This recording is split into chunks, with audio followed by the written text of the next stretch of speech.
قرآن حکیم نے بھی سورہ آل عمران کے آخری رکوع میں ذکر کو سب سے پہلے اور سب سے اہم عامل کی حیثیت سے شمار کیا۔ چنانچہ اس کی پہلی آیت جو ہے سورہ آل عمران کے آخری رکوع کی، اس میں تو وہی مضمون جو میں بیان کر چکا وہ آیا ہے، ان فی خلق السماوات والارض واختلاف اللیل والنہار لآیات لأولی الالباب۔ یقیناً آسمانوں اور زمین کی تخلیق میں اور دن اور رات کے الٹ پھیر میں نشانیاں ہیں ہوش مندوں کے لیے۔ ان کے ذریعے سے انسانی شعور کے اندر وہ معرفت رب اجاگر ہوگی۔ وہ پہلا مرحلہ اس نے طے کر لیا، وہ ڈورمنٹ معرفت اب ایکٹیویٹ ہو گئی۔ اب مزید فکر کا مرحلہ ہے جو اگلی آیت میں آیا ہے، الذین یذکرون اللہ قیاما وقعودا وعلی جنوبہم ویتفکرون فی خلق السماوات والارض ربنا ما خلقت ھذا باطلا سبحانک فقنا عذاب النار۔ یعنی تفکر جو ہے ویتفکرون فی خلق السماوات والارض، وہ تفکر کرتے ہیں، غور و فکر کرتے ہیں آسمان اور زمین کی تخلیق میں، لیکن اس تفکر کے ساتھ لازماً ذکر، اور ذکر مدام، ذکر بھی وہ کہ جو مستقل ہو، ہر حالت میں ہو۔ الذین یذکرون اللہ قیاما وقعودا وعلی جنوبہم، وہ لوگ کہ جو اللہ کو یاد رکھتے ہیں، اللہ کا ذکر کرتے ہیں، کھڑے ہوئے بھی، بیٹھے ہوئے بھی، اور اپنے پہلوؤں کے بل یعنی لیٹے ہوئے بھی۔ اب ان تین کے سوا تو کوئی پوزیشن انسان کی نہیں ہے، اسی کا نام ہے دوام ذکر۔ اور اس کے ساتھ اگر وہ تفکر کرتے ہیں تو ان کا فکر اگلی منزل تک پہنچتا ہے۔ تو پہلی شے تھی فکر انسانی کی صحیح رخ پر مزید پیش قدمی اور پیش رفت، اور اس کے لیے لازم ہے ذکر و فکر کا امتزاج۔ دوسری چیز کو لیجئے عمل کی درستی۔ اس عمل کی درستی کے لیے اللہ تعالی کے ساتھ ایک گہرے تعلق کی ضرورت ہے، اس لیے کہ صبر کی بحث میں یہ مضامین شاید آپ کے سامنے آ گئے ہوں کہ صبر، جہاں مصیبت پر صبر ہوتا ہے، تکلیف پر صبر ہوتا ہے، اللہ کے احکام پر جمنا یہ بھی صبر ہے، نفس کی خواہشات کی باغ کو تھام کر رکھنا، کھینچ کر رکھنا یہ بھی صبر ہے، اور استقامت کسی شے پر قائم رہنا یہ بھی صبر ہے۔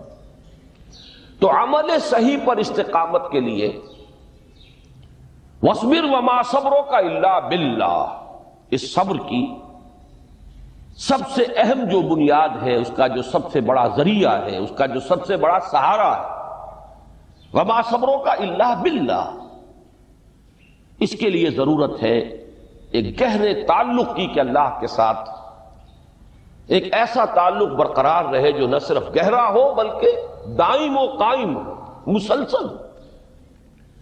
ذرا ذہول ہوگا تعلق مع اللہ میں، ذرا کمی آئے گی، شیطان کا وار کاری ہو جائے گا۔ اسی کو حضور نے حدیث میں یوں تعبیر کیا ہے تمثیلاً کہ جو دل اللہ کی یاد سے غافل ہے، اس پر فارسی کا وہ مقولہ بھی ہے کہ خانہ خالی را دیو میں گیرت، گھر خالی رہے تو جنات اس پر دیو جو ہے آ کر قبضہ جما لیتے ہیں۔ تو خانہ خلق قلب جو ہے اگر یاد خدا بندی سے خالی ہو گیا تو شیطان ابلیس لعین اپنی تھوتھنی ٹکا دیتا ہے۔ یہ لفظ آتا ہے سور کے منہ کے لیے تھوتھنی، جس طرح اس کا نکلا ہوا سا منہ ہوتا ہے آگے، تو یہ لفظ استعمال کیا گیا کہ وہ اپنی تھوتھنی انسان کے دل پر جما کر اور پھوکے مارنی شروع کر دیتا ہے۔ تو شیطان کو موقع ہی تب ملتا ہے جب انسان کے تعلق مع اللہ کے اندر کمی ہو، وہ خانہ بالکل خالی ہو گیا ہو یا اتنا ضعیف ہو گیا ہو کہ کل عدم ہو جائے، گویا کہ نہیں۔ تیسری چیز کی طرف آئیے، روحانی ترقی۔ روحانی ترقی کے لیے میں ایک اصطلاح کے سامنے لا رہا ہوں، اس سے مراد کیا ہے؟ روحانی ترقی کے لیے ہماری دینی اصطلاح ہے تقرب الی اللہ، اللہ سے قریب تر ہوتے چلے جانا۔ اس پر میرا ایک کتابچہ بھی ہے، تقرب الی اللہ کے 2 مدارج، 2 درجے، جو در حقیقت ایک حدیث نبوی علیہ الصلوۃ والسلام ہی پر مبنی ہے کہ حضور نے ایک درجہ قرار دیا ہے تقرب بالفرائض، فرائض کے ذریعے سے انسان اللہ کا قرب حاصل کرے۔ ایک ہے تقرب بالنوافل، نوافل کے ذریعے سے اللہ کا قرب حاصل کرے۔ ان میں کیا نسبت و تناسب ہے، اہمیت کے اعتبار سے کون بڑھ کر ہے، بلندی کے اعتبار سے کون بڑھ کر ہے، یہ تمام مسائل میں نے اپنی اس تقریر میں بیان کیے تھے جو اس کتابچے میں شائع ہوئی ہے۔ اس وقت میں اس کی تفصیل میں نہیں جا رہا، صرف یہ تذکرہ اس لیے کر رہا ہوں کہ جن کو بھی خواہش ہو جائے وہ اس کا مطالعہ کرے۔ ہماری اس وقت کی گفتگو سے وہ کتابچہ اس جگہ پر منسلک ہوگا۔ تو تقرب الی اللہ، یہ تقرب کوئی فزیکل فینومینن نہیں ہے، جسمانی یا مادی مسئلہ نہیں ہے۔ اللہ سے قرب یہ نہیں ہے کہ کوئی کروڑوں میل کا فاصلہ ہے، اب ہمیں کوئی رسی پر چڑھنا ہے اوپر بڑی محنت اور مشقت سے۔ فصل تو ہے ہی نہیں، فاصلہ ہے ہی نہیں، بعد ہے ہی نہیں۔ نحن اقرب الیہ من حبل الورید، ہم تو انسان سے اس کی شہرگ سے بھی زیادہ قریب۔ ہوا معکم اینما کنتم، وہ تو تمہارے ساتھ ہی ہوتا ہے جہاں کہیں بھی تم ہو، بس صرف یہ کہ تمہاری توجہ نہیں ہوتی، تم اور چیزوں میں مشغول و مصروف رہتے ہو، تم ہماری طرف دھیان ہی نہیں دیتے، تم ہماری طرف متوجہ ہی نہیں ہوتے۔ ہم تو مائل بے کرم ہے، کوئی سائل ہی نہیں، راہ دکھلائیں کسے رہنو منزل ہی نہیں۔ انسان جب متوجہ ہو جاتا ہے اور بڑھتا ہے، آگے پیش قدمی کرتا ہے روحانی اعتبار سے، تو یہ ہے در حقیقت تقرب الی اللہ، اور اسی کو ہم کہیں گے روحانی ترقی۔ اب ان 3 چیزوں کو اگر آپ نے ذہن میں جما لیا، پھر میری بات کی ترتیب اس کو ذہن میں قائم کیجئے۔ ہم چلے کہاں سے؟ کہ دین کے ساتھ اصل مناسبت فلسفے کی نہیں، حکمت کی۔ نمبر 2، حکمت قرآنی کا پہلا اور اہم ترین اور بنیادی مسئلہ معرفت رب کا حصول ہے۔ اس کا نتیجہ شکر خدا بندی ہے، اس کا ذریعہ آیات آفاقی، آیات انفسی، اور سب سے بڑھ کر آیات قرآنیہ ہیں، جو الذکر ہے، جو تذکرہ ہے، جو ذکرہ ہے۔ لیکن اس پہلے مرحلے کو اگر کوئی انسان بفضل ہی تعالی، اللہ کے فضل و کرم سے طے کر لے، اب اس کے سامنے 3 مسئلے، فکر کی مزید پیش رفت، مزید پیش قدمی صحیح رخ پر، اس کے لیے ذکر اور فکر دونوں کا امتزاج لازمی ہے۔ فقر قرآن اختلاط ذکر و فکر۔ الذین یذکرون اللہ قیاما وقعودا وعلی جنوبہم ویتفکرون فی خلق السماوات والارض۔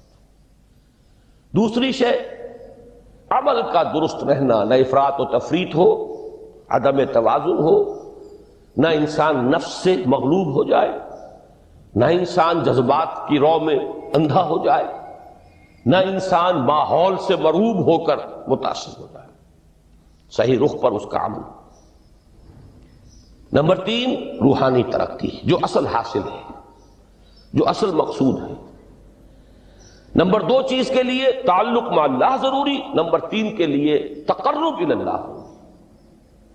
اب غور کیجئے، ان تینوں چیزوں کا بڑا گہرا تعلق ہے نماز کے ساتھ۔ ان تینوں کے لیے ستون کی حیثیت نماز کو ہے۔ لہذا ایمان کے بعد یا معرفت رب کے بعد حکمت دین کا اہم ترین مسئلہ نماز، صلاۃ۔ اس لیے کہ ایک طرف یہ انسان کو اللہ کے ساتھ ایک گہرے تعلق کا ذریعہ فراہم کرتی ہے۔ اپنے تمام مصروفیات میں سے، ان مشغولیتوں میں جن میں گم ہونے کا خدشہ ہوتا ہے، نکلو۔ 24 گھنٹے کے معمولات میں سے کم 5 مرتبہ تو لازماً نکلو، اور اپنے آپ کو ذرا، اپنے حواس کو بھی، اپنی باطنی کیفیات کو بھی ذرا تازہ کرو۔ اگر کوئی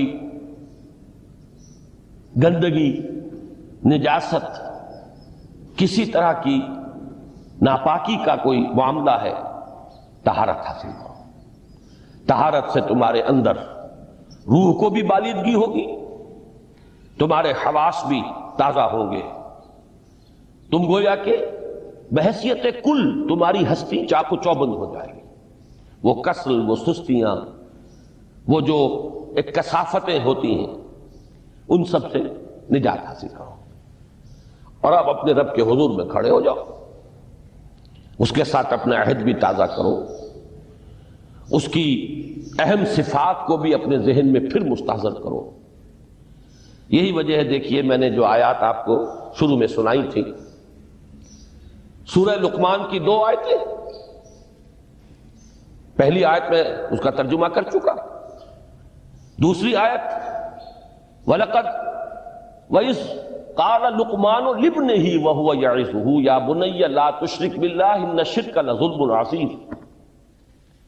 اس کے بعد درمیان میں کچھ مضمون آ کر پھر وہ آیہ مبارکہ آئی، یا بنی اقم الصلاۃ وامر بالمعروف وانہ عن المنکر واصبر علی ما اصابک۔ گویا کہ اہم ترین چیز، بنیادی ترین چیز، اللہ کو محض پہچان لینا کافی نہیں ہے، یاد رکھنا ضروری ہے۔ اللہ یاد رہے گا تو فکر صحیح آگے بڑھے گا، اللہ یاد رہے گا اور اس کے ساتھ ایک گہرا تعلق جو ہے برقرار رہے گا تو عمل درست رہے گا۔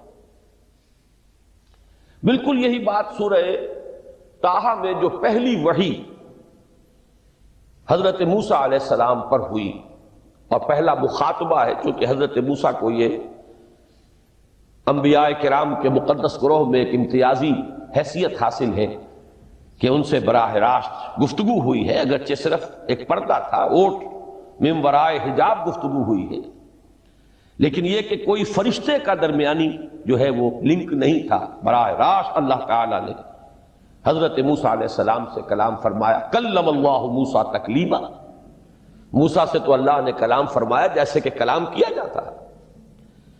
تو پہلا مخاطبہ ہے، یہ پہلا مکالمہ ہے، پہلی وحی کہیے، اسی میں یہ الفاظ بھی موجود ہیں، اننی انا اللہ لا الہ الا انا فاعبدنی واقم الصلاۃ لذکری۔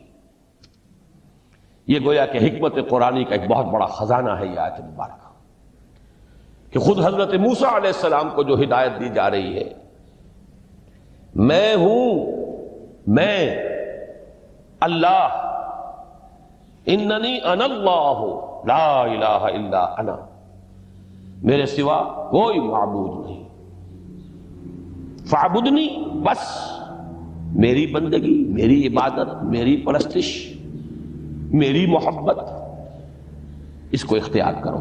وَأَقِمِ الصَّلَاةَ لِذِكْرِي، اور نماز کو قائم رکھو میری یاد کے لیے۔ بلکہ اسی سلسلہ کلام میں آگے چل کر سورہ طٰہٰ میں آتا ہے، کافی گفت و شنید کے بعد جب حضرت موسیٰ نے کچھ معذرت بھی کی، کچھ دعائیں بھی کی، اللہ نے ایک دعا قبول بھی کی کہ ان کے بھائی کو بھی شریک کر دیا، حضرت ہارون کو بھی۔ اس کے بعد پھر جب فرمایا کہ اب جاؤ فرعون کی طرف، تو اس میں فرمایا وَلَا تَنِيَا فِي ذِكْرِي، اور دیکھنا یہ جو عظیم مشن تمہارے کندھے پر آ گیا ہے، بڑا بھاری اور کٹھن ایک فرض ہے جو تم پر عائد ہو گیا ہے، اس کے لیے سب سے بڑی تمہارے پاس جو قوت کا ذریعہ ہے وہ نماز ہے۔ اقیم فلا تنیا عن ذکری، میری یاد میں کبھی غفلت نہ کرنا، اس میں کبھی کوئی کمی نہ آنے دینا۔ جیسا کہ میں نے عرض کیا تھا کہ جیسے ہی وہ تعلق جو ہے کمزور پڑتا ہے یا منقطع ہو جائے معاذ اللہ، تو پھر انسان گویا کہ شیطان کے لیے ایک لقمہ تر بن جاتا ہے۔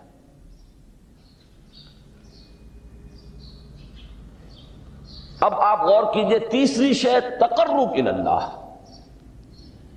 اس کے حوالے سے بھی جو فرائض اور نوافل کی بات ہے اس کو اس وقت ذہن سے نکال کر یہ سمجھیے کہ اس میں نماز کا کیا مقام ہے، اس لیے کہ نماز فرض بھی ہے، نماز نفل بھی ہے، وہ تو ان دونوں میں شریک ہو جائے۔ اب اس کو لفظ صلاۃ کے حوالے سے آپ ان دونوں چیزوں کو سمجھیے۔ صاد لام واو یا یہ چونکہ حروف علت ایک دوسرے سے بدلتے رہتے ہیں، یہ جو مادہ ہے اس کی جو خالص لغوی اصل ہے، جو خالص عربی زبان میں اس کا بنیادی مفہوم ہے، وہ آگ جلانا یا آگ تاپنا یا آگ سینکنا، حرارت حاصل کرنا۔ لہذا بار بار آتا ہے جہنم کے ذکر میں، اسلوہا، اب جلو اس میں، تاپو اس کو، یہ سینکے گی تمہیں۔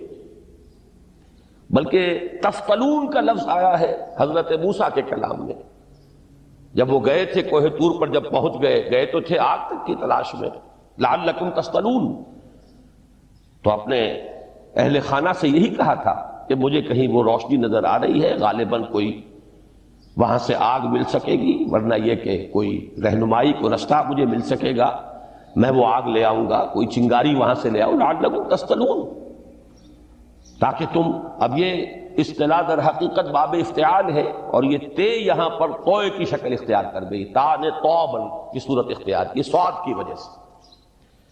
بہرحال اس کا سب سے بنیادی مفہوم جو ہے وہ ہے تاپنا، سکائی حاصل کرنا، حرارت۔ اس کے حوالے سے سمجھ لیجئے کہ سب سے بنیادی تعلق اس کا جو ہے وہ روح کے ساتھ ہے۔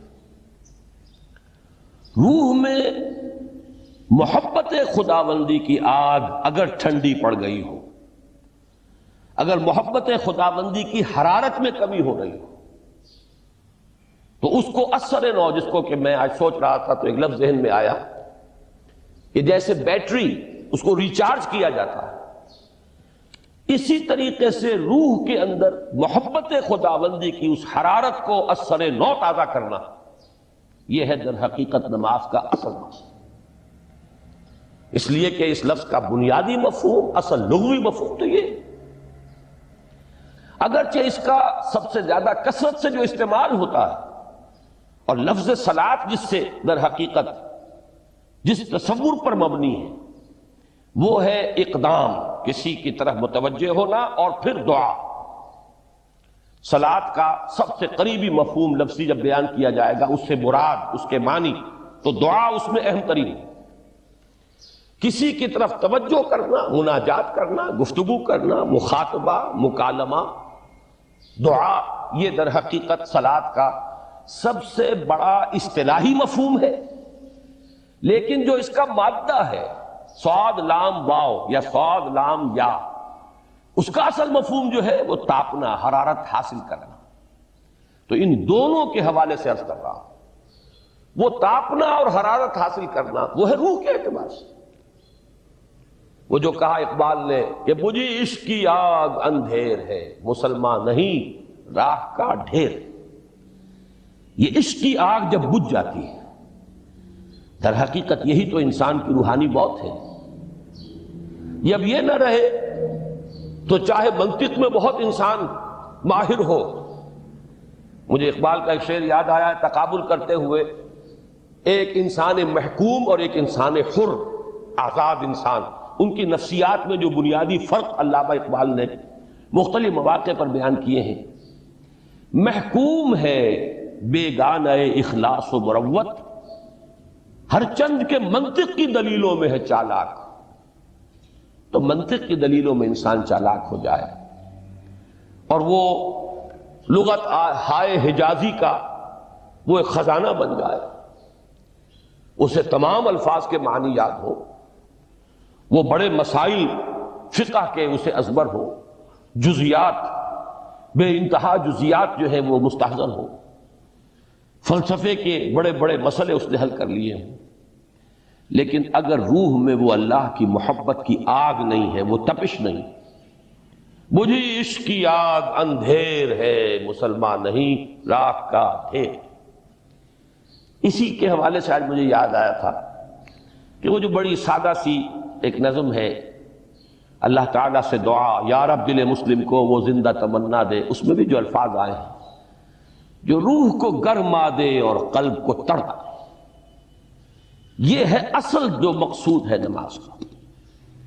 اور یہی وہ چیز ہے جیسا کہ میں نے عرض کیا تھا کہ نگاہوں سے اوجھل، یہ پہلو سامنے ہے ہی نہیں، دوسرا پہلو سامنے ہے اور وہ بھی میرے نزدیک بہت اہم ہے، بہت بنیادی ہے، اس میں کوئی شک نہیں، لیکن یہ ہے بلند ترین منزل کہ تقرب الی اللہ، اس کے لیے در حقیقت یہ کس لیے درکار ہے؟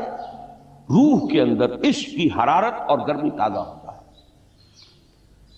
بسا اوقات یہ اندر دب جاتی ہے، جیسے انگارہ ہوتا ہے آگ کا، اس کے اوپر خاک اور راکھ آ جاتی ہے، اندر کچھ ہوتی ہے، آگ دبی ہوئی سمجھ، آگ بجھی ہوئی نہ جان، اس دبی ہوئی آگ کو پھر ایک شعلہ بنانا، پھر اس کے اندر ایک حیات تازہ پیدا کرنا، یہ ہے نماز کا اہم ترین اور بلند ترین مقصد۔